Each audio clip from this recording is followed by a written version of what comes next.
besoj e vërteton Nikolaj që dualizmin ose luftën e brendshme Velia e Rama kam thënë që para 3-4 viteve kur ata dilnin në fushata bashk dhe ishin lule dhe gongje të gjithë bashk. Kështu që nuk është risi, shumica e shqiptarëve kanë kuptuar, ishte e qartë që Velia e kishte shtrirë këmbën pak si tepër. Velia, ajo që ndodhi ishte që zoti Veliaj me ndihmën e Edi Ramës erdhi në pushtet dhe pastaj krijoi një vello të madhe pushteti me anë të biznesmenëve me të cilët jepte tendera, se kështu funksionon pushteti në Shqipëri. Në Tiranë jepen tendera shumë dhe bëhet biznes i madh shumë. Zoti Veliaj për vete u pasurua sepse pos që i pasur në Tiranën e Paris nuk mund të bësh dot politik, duhet thënë edhe kjo. Të varfrit, ai që është i varfër në politikë shihet si budalla, si gomar, si idiot që nuk diti të shfrytëzoj postin. Dhe zoti Veliaj, duke u pasuruar, mendoi se kishte krijuar një bazë politike të pavarur, e cila e sfidoi hapur zotin Rama duke mbështetur Fatmir Xhafën si kandidat i pavarur, jo në këto zgjedhje të fundit, po në zgjedhjet e vitit 2021. Dhe në ato zgjedhje rrjeti politik i zotit Velia tregoi forcën, sepse zoti Xhafa u zgjodh dhe me rehati. Domethënë me aq shumë vota sa rehatshëm e fitoi vendin në bazë të votave personale.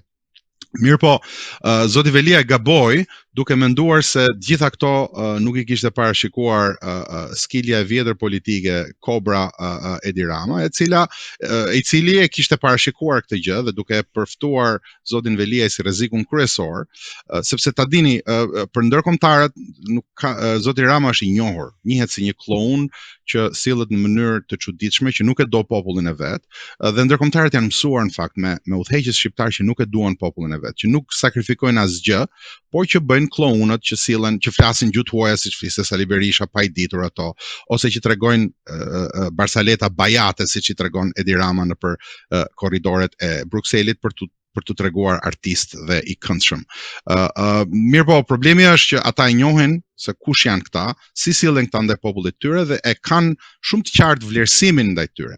Problemi që ata kanë me Shqipërinë nuk është që mbështesin Edi Ramën, por problemi është që shqiptarët të verbuar nga marrëzia kolektive vazhdojnë votojnë të njëjtët njerëz. Këto 13, 14, 15 vite kanë votuar Edi Ramën, përpara saj kanë votuar Sali Berishën, përpara saj kanë votuar Ilir Metën, kanë votuar Fatos Nanon. Pra nuk kanë nxjerrur dot një personazh i cili të ishte interlokutor ose bashkëbisedues i denj për interesat e popullit shqiptar. Dhe në këtë kontekst ata mendojnë që shqiptarët kaq mundin të bëjnë, nuk janë të zotë shqiptarët. Dhe me këtë do të merremi. Ky është shteti shqiptar, këtij do t'i japim të drejtën që të flasë në forume ndërkombëtare, por në momentin e parë ai është tërësisht i zëvendësueshëm. Dhe në rastin konkret për të kthyer te zoti Velia ishte më së i pranueshëm për ndërkombëtarët si njeri që e kanë marrë ndërkombëtarët dhe e kanë ngjizur politikisht, praktikisht. Dhe ja kanë dhënë pastaj në prehër zotit Rama dhe i kanë thënë merre dhe rrite djalin tënd politik.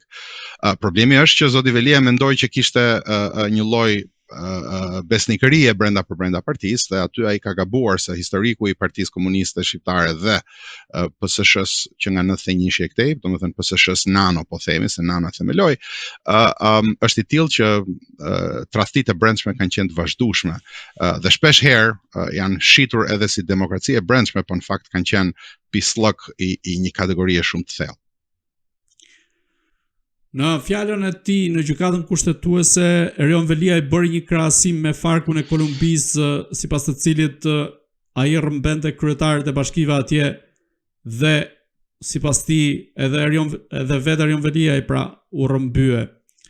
Në këtë rast, a është ky një mesazh indirekt kundrejt Edi Ramës për të cilësuar atë si një organizatë terroriste, po themi, apo si një organizatë revolucionare, apo drejtuesi organizatës kriminale siç e cilëson nga ana e tij Arben Ahmetaj, dhe në këtë rast pse Veliaj nuk ka kurajën që të përmend vet Edi Ramën, por u përpoq edhe në disa raste të tjera të thoshte Këshilli i Ministra dhe jo kryeministri. Tani zoti Veliaj nuk ka as edhe një gram karte morale. Më falni, unë po jam i drejt për drejt, sepse unë mendoj që ka ardhur koha duhen të thënë gjërat në mënyrë tërësisht të drejt për drejt.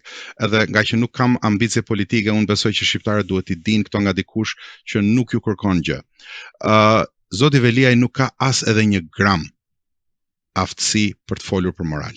Zoti Velia është njeriu më i pamoralshëm në politikë, në jetën e tij private është çështje e tij, nuk hyj aty sepse nuk duhet të shndrohem në llazore politike, por në jetën e tij publike është një nga njerëzit më të paqëndrueshëm, është një nga njerëzit më pa bosht, është një nga njerëzit që nuk ka as dhe një lloj etike apo morali. Kështu që dalja e tij morale, pavarësisht se fjalët që tha ai ishin deri diku të pranueshme, po mos ishte personazhi Velia ai që i shprehet ato, shumë kush do duhet gënjehej kollaj dhe thonte, nuk e ka keq ky në këto që thot. Mirë, por problemi nuk është ajo, problemi është që zoti Velia kur ka pasur në dorë të veprojë dhe të bëjë gjëra në politikë dhe ka bërë gjëra të mëdha, ka vepruar në mënyrën e kundërt. Zoti Velia është një nga shkaktarët e kësaj gjendje. Pra, viktimizimi i tij është qesharak. Pavarësisht se mbështetet nga segmente të caktuara të medias, të cilat me shumë finokëri mediatike përpiqen që ta nxjerrin të palar, është e pamundur që Erion Velia të jetë palar. E urren brenda Partisë Socialiste, jo më njerëzit e tjerë. E din se çka bër, e din se me çfarë lloj pabesie politike është sjell zoti Velia. Në të njëjtën gjykim hyn edhe zoti ish ministri i financave, sepse edhe ai është një nga njerëzit që nuk ka gojë të flas për moral. Por duhet t'i kthehem pyetjes tuaj, e cila është që a kishte të drejtë Veliaj kur bëri një akuzë të tërthort ndaj Ramës dhe pse e bëri ai këtë? Po sigurisht që Velia e di se kush ja ka bërë këtë, se është brenda mekanizmave të ndyra të Paris Tiranës. Ai e di, po nuk e ka kurajon që dalë dhe thotë, shikoni shqiptar, unë i kam bërë të gjitha këto. I kam marrë sepse kështu luhej loja dhe kam dashur, kam ambicie politike, ju kërkoj ndjes, fajin për këtë e ka Edi Rama dhe të fillonte të fliste haptas. Nuk e ka këtë integritet se ka pasur kurrë zoti Veliaj, këtë lloj integriteti. Dhe duke mos bërë këtë, ai praktikisht është duke i kërkuar pazar Edi Ramës. Dhe unë bëj një parashikim, është spekulim ky imi, por si Samir Tahiri, i cili doli i palar, bëri disa vite burg, dhe me qira fjala, një nga mekanizmat më pervers është që zotit Veliaj tani, këto ditët e burgut, ky viti i burgut i quhet për 2 fish, sepse quhet para burkim.